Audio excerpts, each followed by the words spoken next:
یہ ریڈیو صدائے حریت جموں اور کشمیر ہے۔ محمد طارق سے خاص خبریں سنیے۔ مقبوضہ کشمیر میں بھارت کی ریاستی دہشت گردی جاری ہے۔ آج 24ویں روز بھی کرفیو نافذ ہے۔ کھانے پینے اور ادویات کا ذخیرہ ختم ہو گیا ہے۔ کرفیو کے باوجود مقبوضہ کشمیر میں قابض فوج کے خلاف مزاحمت جاری ہے۔ وادی کشمیر کو وسیع قید خانے میں تبدیل کیا گیا ہے۔ مواصلاتی رابطے، ٹی وی چینلز اور اخبارات کی اشاعت بدستور بند ہے۔ مقبوضہ کشمیر میں حریت کارکنوں نے بھارت کے غیر قانونی اقدام کے خلاف بھرپور مزاحمت کرنے پر بہادر نوجوانوں اور کشمیر کے سپوتوں کو سراہتے ہوئے ان سے ثابت قدم رہنے کی اپیل کی ہے۔ انہوں نے کہا کہ ہم متحد ہیں اور بھارت کو اپنی سرزمین چھوڑنے پر مجبور کر دیں گے۔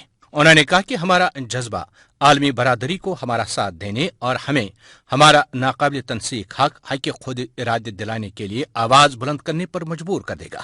انہوں نے کہا کہ ہم اپنے پاکستانی بہن بھائیوں سمیت ہر اس فرد کے شکر گزار ہیں جس نے ہمارے حقوق کے لیے آواز اٹھائی، لیکن ہماری تکلیف میں اس وقت اضافہ ہو جاتا ہے جب وردی میں ملبوس یا کسی بھی طور پر بھارت کا اعلی کار بن جانے والے ہمارے اپنے کشمیریوں کے ہاتھوں ہمارا کوئی پیارا شہید یا زخمی ہو جاتا ہے۔ انہوں نے کہا کہ لوگوں نے کسی کے کہے بغیر خود ہی احتجاج شروع کیا ہے۔ ہم باطل کے سامنے سر نہیں جھکائیں گے۔ ہماری درخواست ہے کہ محرم الحرام کا مقدس مہینہ آ رہا ہے اور آپ کربلا کا تصور کریں، اپنے آپ کو حضرت امام حسین کا سپاہی سمجھیں اور صبر و استقامت کے ساتھ ڈٹے رہیں۔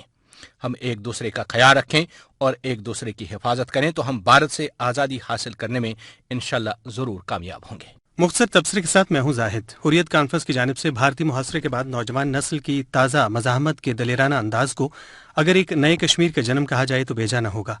نئی نسل اگرچہ پہلے سے ہی اپنی دلیرانہ اور بہادرانہ جان فشانی کا لوہا منوا چکی ہے، مگر اس مزاحمت میں بھارت کے خلاف ایک حتمی اور فیصلہ کن ذہنی یکسوئی ان کی جدوجہد کو تیز تر اور نتیجہ خیز بنانے میں اہم کردار ادا کر سکتی ہے۔ سب سے اہم بات یہ ہے کہ اب نوجوانوں کے مزاحمتی گروپوں میں وہ طلباء و طالبات بھی شامل ہو چکے ہیں جو اس سے پہلے کھل کر سامنے آنے کے بجائے خاموشی سے اس تحریک کے حمایتی تھے۔ جموں کشمیر میں بھارت سے دلی نفرت اب سماج کے ان طبقات تک بڑھ چکی ہے جو اس سے قبل بھارت سے کچھ جھوٹی امیدوں کے سہارے سست روی کا شکار تھے۔